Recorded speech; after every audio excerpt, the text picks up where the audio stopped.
All right. So it's a tricky balancing act for travel merchants. How do you keep innovating and improving the customer experience and yet protect yourself from growing risk and fraud? Please welcome Angela Whiteford, Chief Marketing Officer of Forta, to the stage.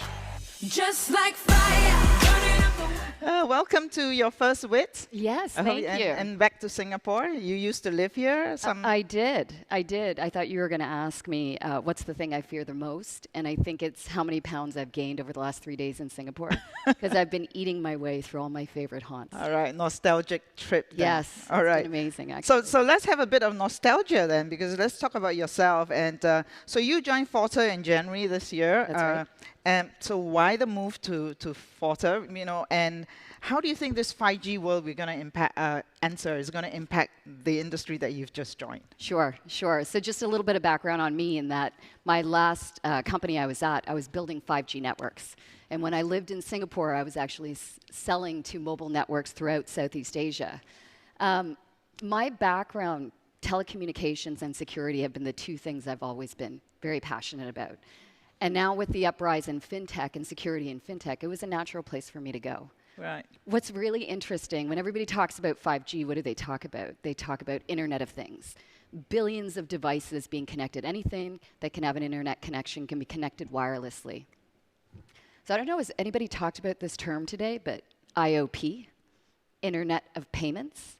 That's the new thing right now when you think about fintech and security, is that all of these devices now could be a point of payment. And actually the video that you shared earlier, wearable devices going into a hotel, checking in, understanding your personal experiences and the personal things that you like, that all can become part of that experience in travel. Which then means that it opens up even more avenues for the bad guys to kind of... Bad guys and good guys, right? It's both. I think one of the biggest, misnomers about fraud, it's not just about catching the bad guys, it's actually about catching the good guys.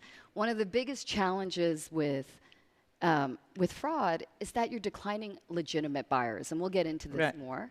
But that's probably the bigger issue, is that when you're putting barriers up to protect yourself against fraud, you're actually putting up barriers and against your own business and not letting legitimate buyers through. Okay, so we'll get into that later. But tell us about what is unique about travel vertical, and then specifically APAC, because you're expanding into APAC clearly.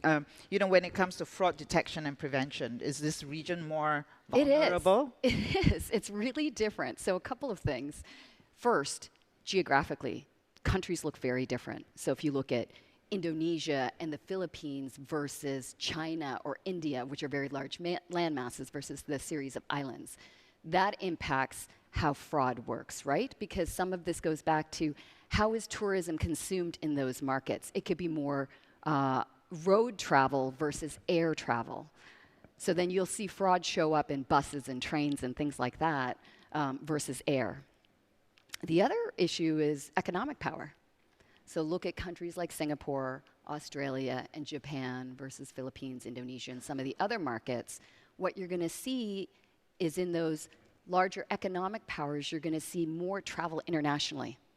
And so fraud will be committed on more of those international expensive tickets versus in domestic markets where you'll see the other types of fraud. The tickets are lower, exactly. Right? Yeah. So we heard from Dennis of Traveloka earlier about the customer behavior, which is like very last minute, and then they spend right after getting their their paycheck, and they buy last minute. Yeah. So why do you think it's so important for the travel industry to get fraud protection right? Is it because of this kind of really last minute behavior that we're seeing? There's a few things that are going on here, and Melissa and a few of the other folks were talking about it this morning. And Melissa was happy with her investment in Forta? Yes, we very much appreciate Melissa's support.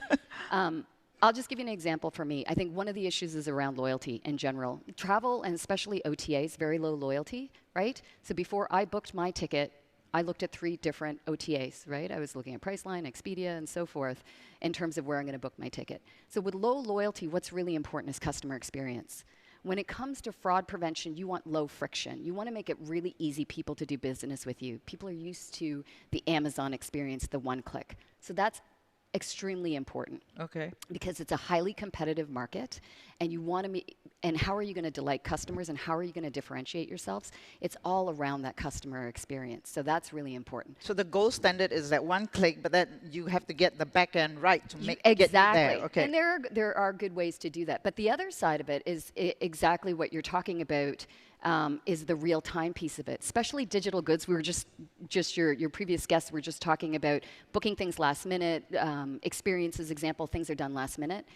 Some fraud prevention systems out there use manual review. They'll send the transactions off to somebody to do review if it's really expensive. You don't have time.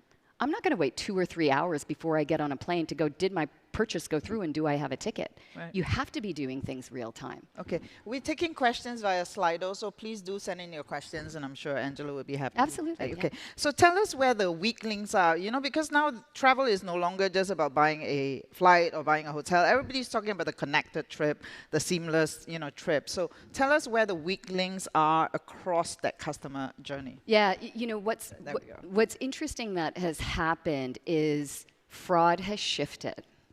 So fraud prevention techniques have gotten pretty good in terms of detecting and preventing fraud at the point of transaction, right at the credit card.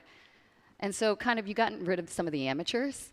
Where fraud is now shifting is earlier in the journey, and this is really important when it comes to travel. So some of the stats you're seeing here, we do a fraud attack index a couple of times a year, and some of the stats that you're seeing here are things like loyalty fraud. So we've talked a lot about loyalty programs here. Fraudsters are coming in with fake credentials, hacking into your account, and stealing your loyalty points. How many people actually go and look at their loyalty points on a regular basis? Yeah, I wouldn't know. Exactly. You have no idea. But 5, 10, 15 years, you've built up these points, and they can be gone. And as a merchant, these are your most loyal customers. This is one place you don't want fraud to happen, but it's happening right now. And a lot of loyalty programs aren't really focused on security at that point in the loyalty programs versus at payment and transactions. Because everybody is more interested in acquisition and getting more numbers. Okay. Exactly. All right. And then you were talking about mobile as well. So we're seeing a 79% increase in mobile account takeover, and especially in markets like Asia Pac where mobile is so prevalent, this is a really big issue. So fraud is shifting, and it's really important. You have to look at that whole buyer's journey, because we just talked about customer experience at the beginning. It's really important that you're giving that good experience. Okay, so we've seen quite a lot of travel companies, have that data, hacked and data breaches. Yes. And give us an example of a good fraud blockage that you've seen in travel that we haven't read about? Because once you read it, it's bad news, you know? There's a few things that are interesting that are going on right now. I mean, a simple one that unfortunately has impacted hotels. So some hotels, what they've done is they're trying to make their loyalty points more meaningful. So what they'll do is you can acquire loyalty points and then you can redeem it for an Amazon gift card. Soon as you make those loyalty points more valuable to something like an Amazon, fraud spiked through the roof.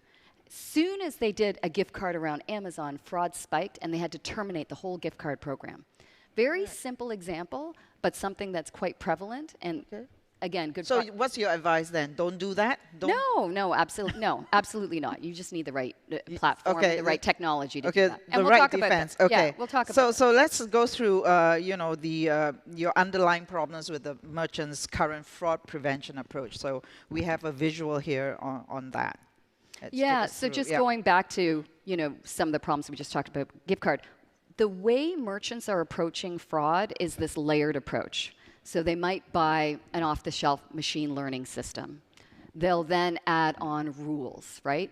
Rules, don't accept transactions from this market, don't accept transactions if they're done last minute. Yeah. Then they might add on manual review on top of that. So for the trickiest and most unusual transactions, let's send them off to a third party or with my own company and review it. And then say they're seeing fraud in other pieces of the customer journey, right? So we were just talking about account login or account sign up. We'll add on a different tool. The challenge with this approach, and again, this is pretty prevalent, is that all of those tools don't talk to each other. And their databases are not connected. So a very simple example is I can check out on an OTA using my credit card and I will get approved. If I go through my loyalty program and try to check out, I will get declined because the loyalty program solution and the payment solution are not talking to each other. So you get this really inconsistent view of the user sitting behind the transaction. And that's all about how do you identify legitimate buyers versus fraudsters, is you need to understand that identity. So then you get this really bad customer experience, and then on top of that, you're declining more than you should, and you're still not catching fraud. So it's a double whammy situation. So this layered approach is really something that merchants need to be moving away from, and they're starting to do that. Okay, so when I asked people, hey, you know, I got Angela from Forza coming, you know, what question would you like me to ask, you know, and everybody say, you know, we want to know their secret sauce of especially machine learning and data, because your co-founders works for the Israeli intelligence. They got the best, and I mean, I think Israeli intelligence, not your founders, but so any secret sauce that you can share around, you know, machine learning, and how are you tailoring it to APAC? Yes, no, good question. Yes, Israeli tech is pretty impressive, and there's probably a handful of things I'm not allowed to talk about because it's all under the guise of that tech. I think the most important thing is that, remember I was talking about that siloed approach? You've got to go integrated. You've got to bring all of those systems together in a single platform. That platform would be a machine learning platform. Everybody talks about machine learning. I've heard about it today. But machine learning, if you don't, garbage in, garbage out. If you don't put the right inputs in, you're not going to get the right correlation out. When it comes to fraud, every merchant is unique. Every one of you guys are unique, and it's really important that you tailor the platform. I'll give you simple examples. What geographies are you operating in? We worked with a shoe company that basically said, here are 3 different countries we're not going to work in. That makes no sense whatsoever because they were worried about the risk.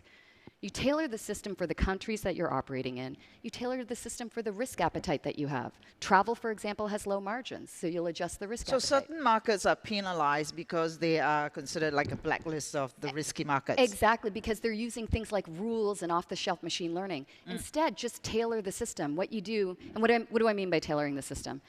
You create different models and you bring them together. You create models around geography. You create models around risk appetite. You create models around business models. Buy online, pick up in store. Buy online, return in store. You build those different models together, and then you get a tailored platform for your business. Okay, so before we go to that question, so basically you're saying that an integrated platform and the more data you have from all the merchants in travel, so then that allows Forza to build a very effective defense mechanism against fraudsters. I mean, that's the message, right?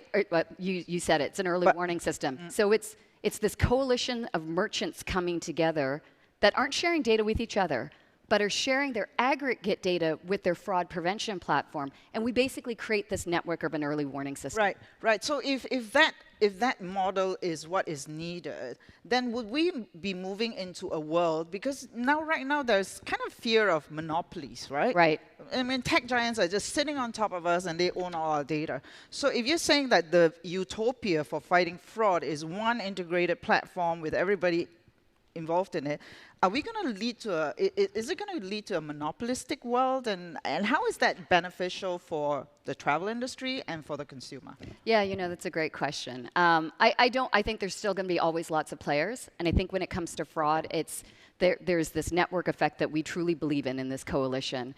But then you have other types of authentication and protection that are going to come into play. So it's not a winner takes all? No, I don't think it's so. It's a winner take all. I mean, obviously, as Porter, I'd love us to be the winner to take all, but no. Okay, so let's go through one tip for consumers not to fall into fraud. I think one of the most important things is that you've got to think about the legitimate buying piece of it, right? In general, let me give you a quick stat. Of all the consumers that you decline today, 50 to 70% of them are legitimate.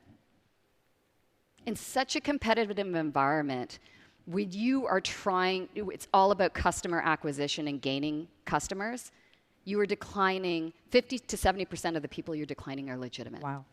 That is a profound statistic that you need to fix. And rules-based systems, machine learning, manual review, there is no way you can make those decisions, accurate decisions using disparate tools like that. It's just impossible. Okay, so name a travel company, so who was it who said earlier, I think it was Melissa who said, I buy from somebody I trust, a travel company I trust because they're taking care of the fraud, right? Right. So name a travel company that has been able to differentiate itself by marketing itself as we are fraud-proof or... I think I wouldn't say that they're fraud-proof, but Priceline is one of our customers, and they are differentiating themselves by customer experience. Right. So it's all about this frictionless experience and how they're doing it. And what they were able to do, I was just talking to you about the legitimate buyers versus the fraudulent buyers. They hit it on both ends. They took their decline rate down by 55%, right? In terms of they were declining more than they should. So that was reduced by 55%. And then in terms of fraud chargebacks, they also took that down by 50%. So on both sides, they increased their revenue and took the cost down with fraud. Okay. And that was all by an integrated platform. Okay. And they're just giving that seamless experience. Okay, so we're going to race through the last few questions. Sure. The 3 highest risk markets in Asia. Oh, my understanding is India is one of them. Philippines is another high one. I'm not sure what the third one would be off the top of my head. Well, we've had news about Taiwan, I think. That was the case. Right. Okay. So the most exciting development that will impact the future of fraud protection for the better? I think this whole IOP thing, and maybe because I'm biased because I'm all about 5G, I think is really exciting. I really do. I think this opportunity of payments going into massive scale is going to be amazing. Okay. The most frightening development that could impact the future of fraud for the worst? I think it's adding friction. We're starting to see regulations come out, especially like in the EU around PSD2, of adding friction to the customer experience. It's just not going to work. I think there's really an opportunity to find better ways to get an accurate view of fraudulent behavior and legitimate buying behavior without adding friction. There's so much great tech out there. We don't need to add a lot of friction. We don't need to regulate. Okay. And customers are not going to tolerate it. Okay. So one tip to catch the good guy. One tip, that they can do tomorrow or next week to catch the good guy. Yeah, it's all about understanding the person behind the transaction. You've got this network effect that you talked about. Having a network where you're constantly looking at and getting a better, accurate view of legitimate buying behavior and fraudulent behavior is super important. So when you're evaluating partners and vendors, ask them about the network effect. How much traffic, how many transactions are they processing? How accurate are they at looking at legitimate buyers versus fraudulent buyers? And are they willing to put their money where their mouth is? Are they willing to guarantee a certain decline rate and a certain chargeback rate? Because then you have a really accurate solution. Okay. What's the future of biometrics? Face, palm, or body? Or oh my gosh, all of the above. Oh my gosh. I think you're going to, wow, lots of questions. I think you're going to see all of the above happen. It's exciting times right now. Okay, let's take one question from there. I mean, there's so many questions. There are. Are you going to be here for the rest of the day, right? So I am. You can also ask Angela, but let's just take one from here and we can end the session. And this is me and without my eyeglasses on, so I'm trying to read. Is 3DS2 making authentication? That's an interesting one. Is 3DS2... is a fraud system like Forte still required? Sorry, which one was that? The second one. If 3DS, I have no idea what it is. Making authentication seamless is launched and made mandatory. Is a fraud system like Forte still required? No, absolutely. Because at the end of the day, you still need best of breed fraud systems, right? And so 3DS, for those of you who don't know, it's an authentication method, and candidly, it adds more friction to the system. But 3DS isn't being deployed for all transactions. PSD2 is a regulation in Europe. It's only deployed for certain transactions. No matter what, you need a fraud prevention system that makes the best and most accurate decisions of legitimate buyers versus fraudsters. And then you need to optimize what transactions need to go through more higher friction authentication and what don't. Okay. And you need a system to do that. Great. On that note, please join me in thanking Angela. And while she's around, ask her lots of questions then. Thank you. Thank you so much. I appreciate it.